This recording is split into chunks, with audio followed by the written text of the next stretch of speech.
friends, we're back. It's probably about 10 minutes for me, but it'll be a day for you. So we're doing the chicken casserole now, or chicken pot pie, whatever. My Amazon delivery still hasn't arrived, so I hope it has arrived by the time. Well, it could come any time now. So I think I've got everything together that I need. So we'll get cooking, shall we? And let's start again. Hi friends, welcome back to the channel. I hope Friday's been kind to you. It's Thursday for me, so I'm all discombobulated. I'll move the camera down so you can see what we're doing, and we'll do this chicken casserole. I think sometimes when I'm doing 2 videos in one day, I have quite a bit of a break in between so I can separate the two, where I've not really done that with this one. So it's still Thursday, but it's Friday for you. All right, guys, let's get cooking, shall we? We'll be making this bisquick recipe as well.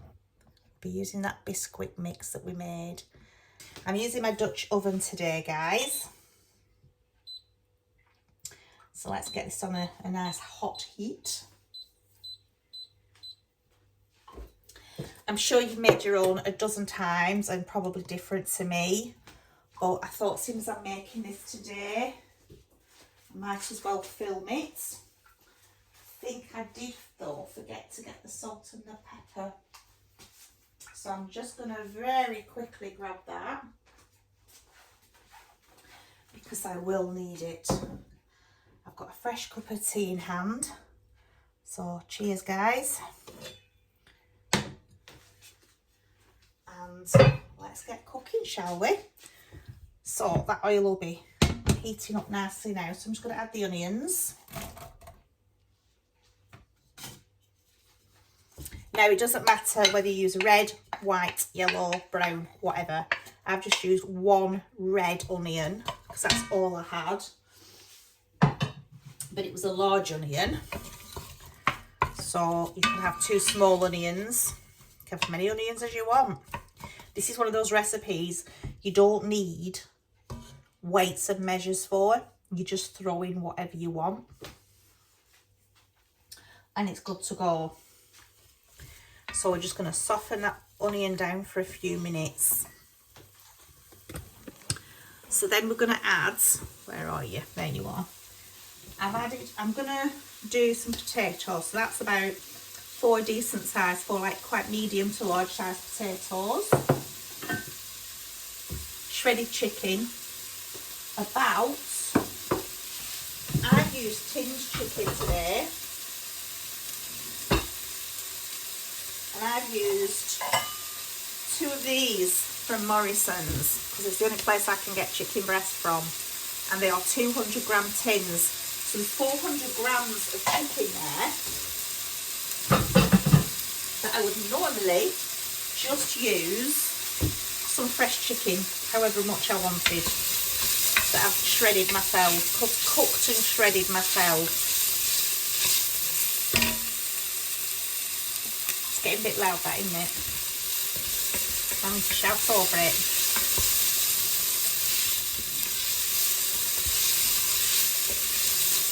So I'm just going to add the potatoes now.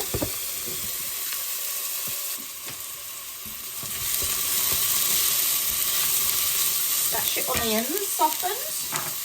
That we're going to add however many potatoes you want.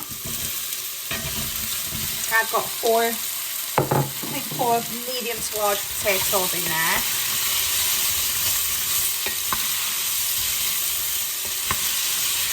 But I suppose it depends how many people you're cooking for, doesn't it? No. That is what matters.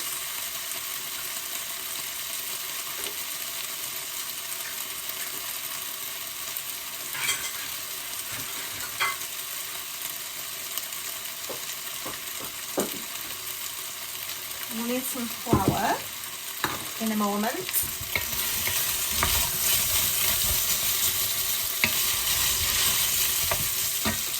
Okay, so I started that off with a little bit of olive oil, but I want more flavour in there. So I'm going to add some salted butter.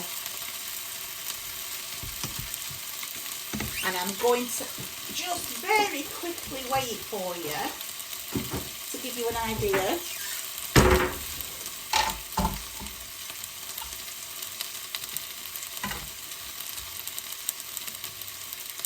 Because I do everything by eye. I very rarely measure anything really.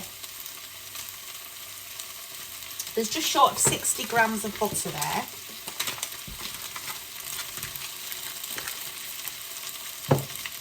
So that's going to go in for the, I know that looks like a lot of butter, but it really will add the flavour and it will melt down nicely and just give it a really creamy sauce.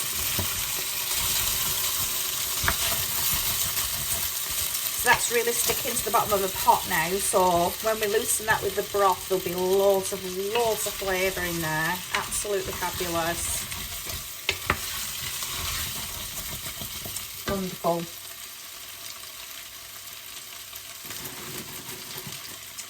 So I'm just going to add a load of frozen mixed veg to this. Doesn't really matter how much you put in, you just do everything by eye. And whatever you like the look of will be fine. I mean, you don't have to put mixed veg in, you could put something like frozen broccoli or frozen green beans or really whatever you want.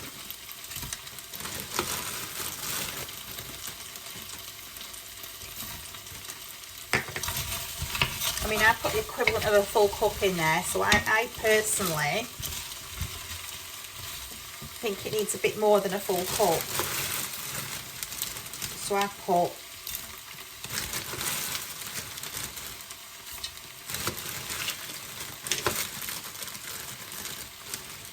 two cups in.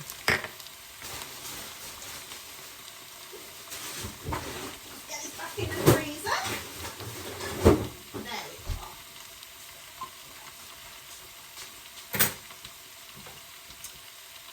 So this is going to be really, really tasty.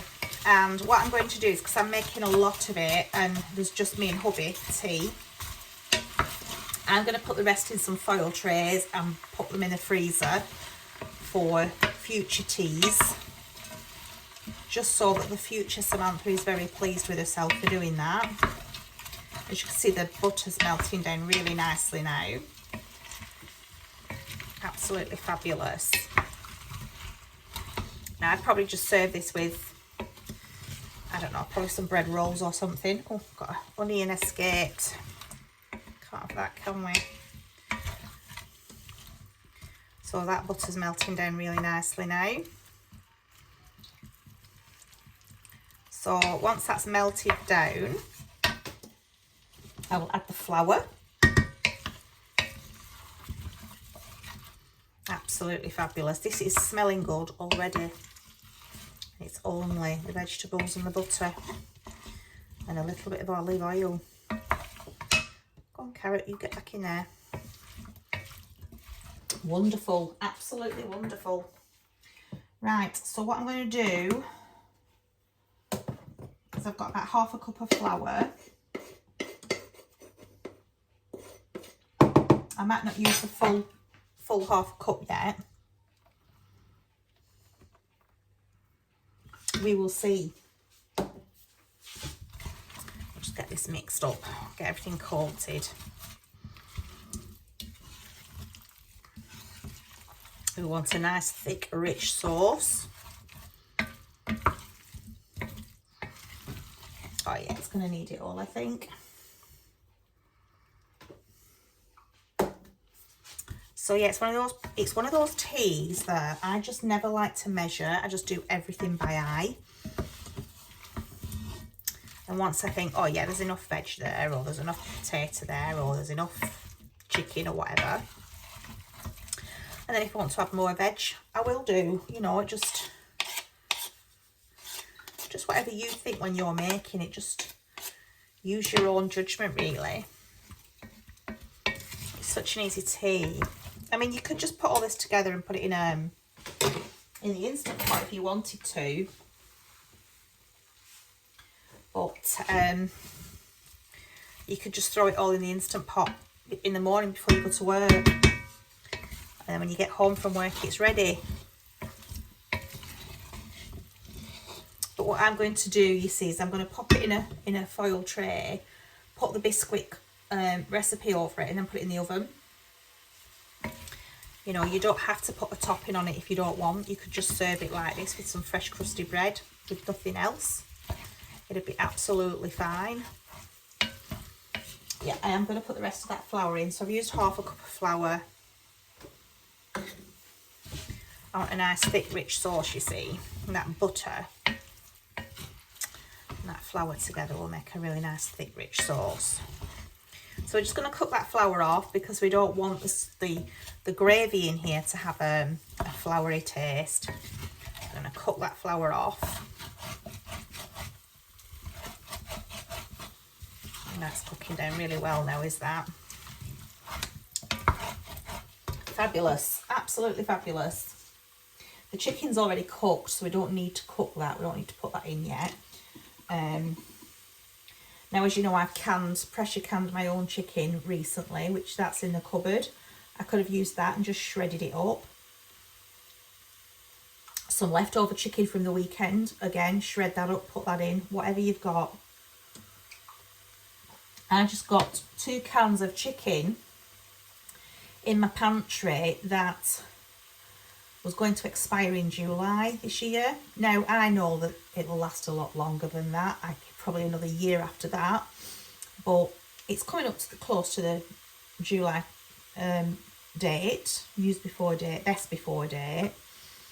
And I just thought, well, I'll just use it because I can always go and get some more for the pantry. It's not, when I go shopping tomorrow, it's not a problem. But any shredded chicken, freshly cooked by yourself, freshly canned by yourself. You could grab one of those cooked chickens from the supermarket and just shred that up to put it in. That would be fabulous as well. So what I'm using here is my own chicken broth that I've made. It's still frozen. So I forgot to get it out of the freezer. So that will melt really quickly. Or you could just get some chicken stock cubes and make a couple of pints of chicken stock up from the stock cubes. If you've got some bouillon powder, anything like that. So this will melt. I'll just try and encourage it and persuade it a little bit from using some water from the kettle. Just to get it going. Oh, nice one. Nice one. So what I'm going to do, you can use fresh garlic if you want. I'm just going to use some garlic granules.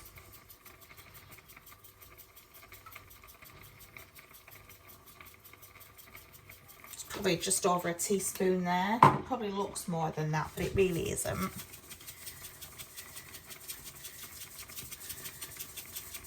Good 1/4 teaspoon of black pepper.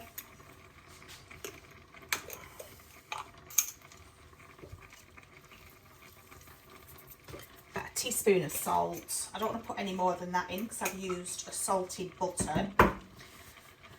But my chicken stock my homemade chicken broth that I've made doesn't have any salt in it at all.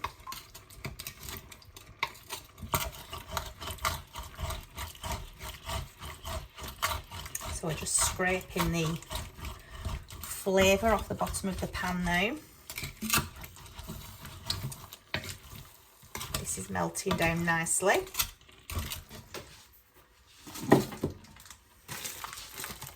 But I think I will need a second bag, which will be If it gets a bit too runny, you can just boil it for a bit, just boil it down a bit, simmer it down to reduce it. That will be fine.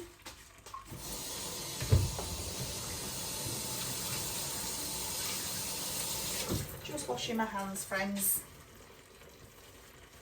Right, so I'm just going to pop the lid on that now, just to encourage that stock to melt. Come on. There we go. And then when that's cooked for a little while, when that's cooked for a little while, I will add the chicken. And what did I do with my flour lid? See, what I really should do is that I should be more like my husband, because when my husband's cooking, he puts things away as he's going along. I don't. I just cause chaos, and there's just mess everywhere when I'm cooking, because I just dump things down not thinking about what I'm doing. I'm too busy concentrating on the pot and not concentrating on everything else around me. So the kitchen gets a mess when I'm cooking.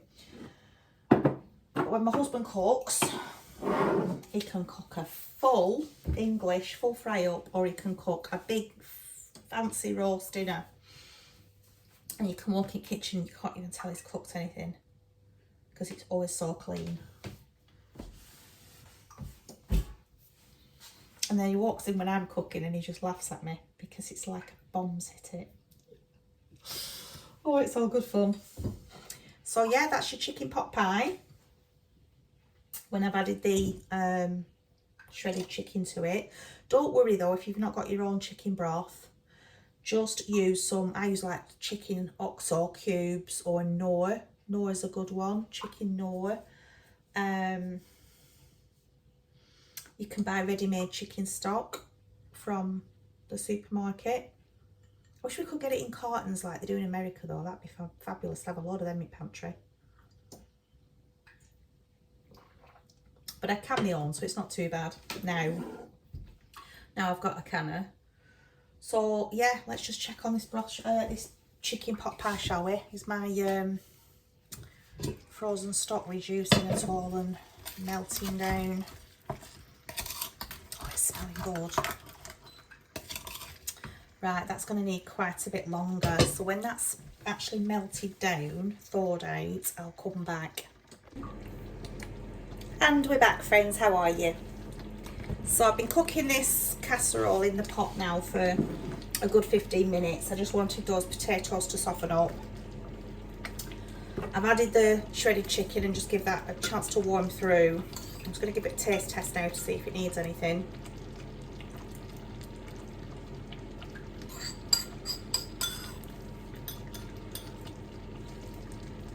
Oh, that's good.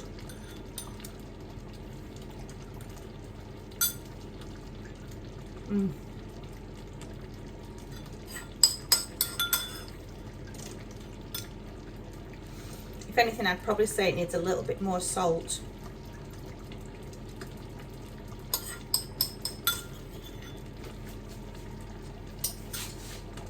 But that's probably because plenty of pepper, plenty of garlic. I think that's probably because there is no salt in the actual broth, you know, in the chicken stock I made. So that's probably why it just needs a little bit more salt. So we'll do that now. Move you down. There you go. Tiny, tiny, about half a teaspoon.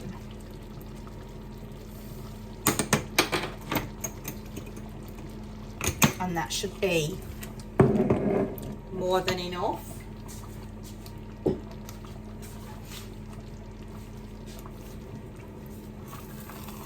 Absolutely fabulous. That is wonderful. I'm really pleased with that. Just get this lid out of the way.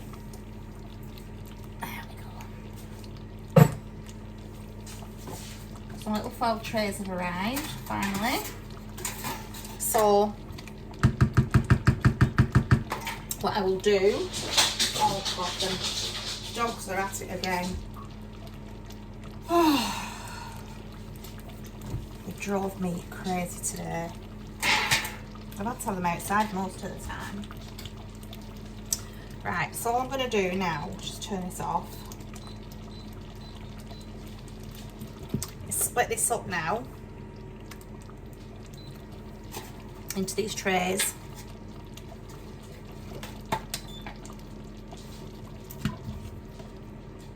And then cover them with the bisquick, homemade bisquick recipe. Let's get some of that gravy in there. Some of these will go in the freezer. I don't know how many I'm going to make about 3, aren't I? 2 will go in the freezer. And we'll have one of these tonight with some fresh crusty bread.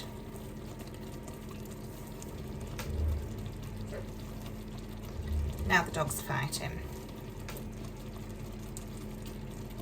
Can you two behave, please?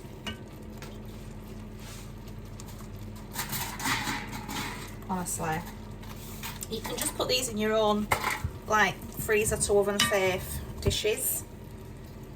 You know, if you've got any, like, casserole dishes that you can keep in the freezer and put in the oven. I was just going to use these tin foil ones just for convenience.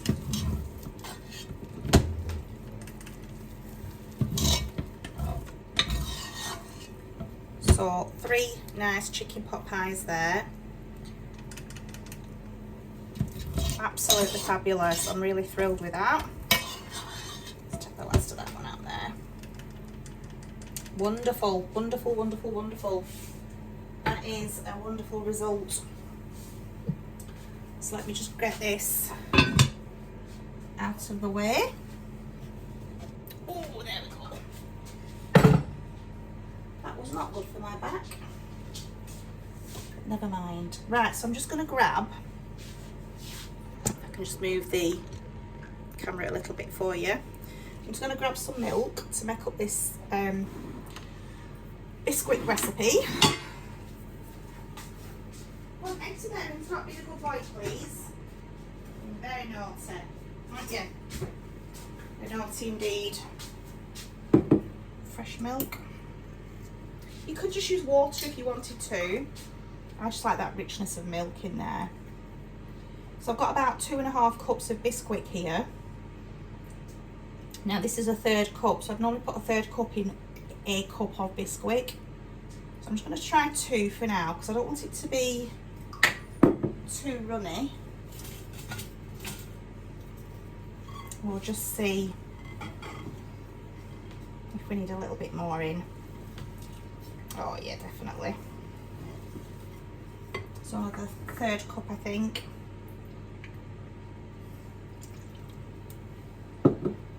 I might even have to add some more bisquick because I was only expecting really to make 2 pies today and I've made 3.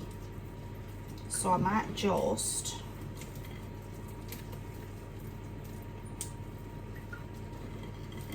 add another cup of bisquick so that we've got plenty to cover it, and then we can have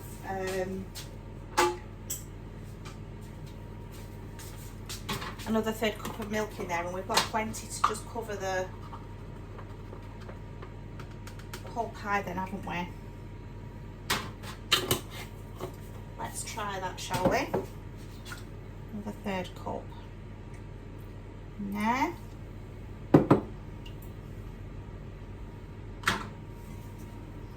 And mix this up nicely.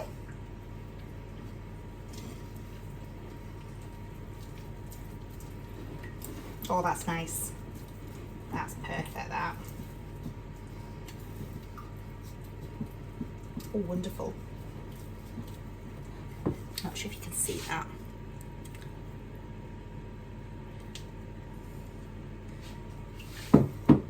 So you could just sort of put it in little rounds on there to make like little biscuit tops. But all I'm going to do is just dump it on and spread it out the best way I can, because it's going to be lovely anyway. It's going to be like a bit of a scone mixture, if you will.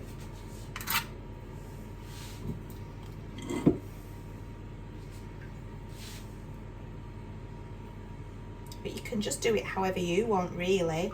You can make it whatever consistency you want as well, really. You can have it a bit runnier than this, but this is probably about the right consistency. I know it looks a mess, but honestly, it really is delicious once it's baked in the oven. It really, really is. Let's just get a bit more on that one.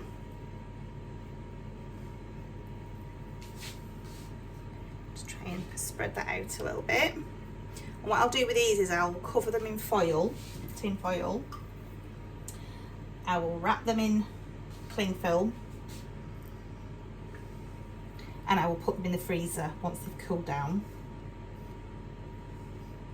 And then just the one I will bake in the oven now, and I'm going to bake it in the oven at 190 Celsius for about 35 minutes, I think. Let's get the last of that out. Oh, it smells delicious. I wish we had smelly vision.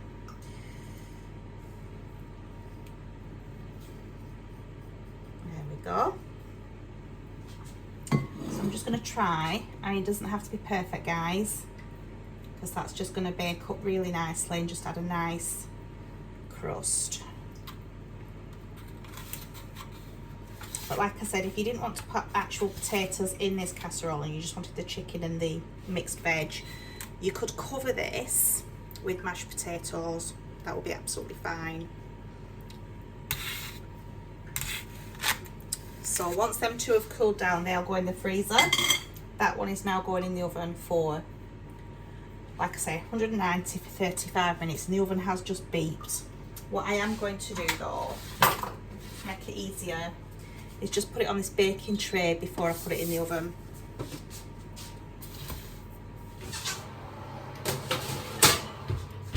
So that's going in there. I'll just pop this milk back in the fridge. Hi, it's a wee doggy. Come on. Shift that to me, that's a good boy. So there are your chicken pot pies, ready for the freezer. Like I say, once they've cooled down, I'm going to wrap them twice in tin foil, and then I'm going to wrap them twice in cling film, because I don't want them getting freezer burn. And I mean, they won't be in there long enough, to be honest with you. They're probably only going to be in there about a month at the most. But if you were doing a lot longer, if you wanted to keep them in there for like 6-8 months or whatever, make sure you wrap them twice in both tin foil, and then again twice in cling film, just to avoid getting freezer burn. So that, my friends, is tea for tonight. I know I didn't remember the other night on a video, but I will try and remember to take an after photo for you, so I can add it on at the very end of the video. So that's all I've got for you today, friends. So for now, I'll just say goodbye, God bless, take care, and I'll see you very soon. Bye for now.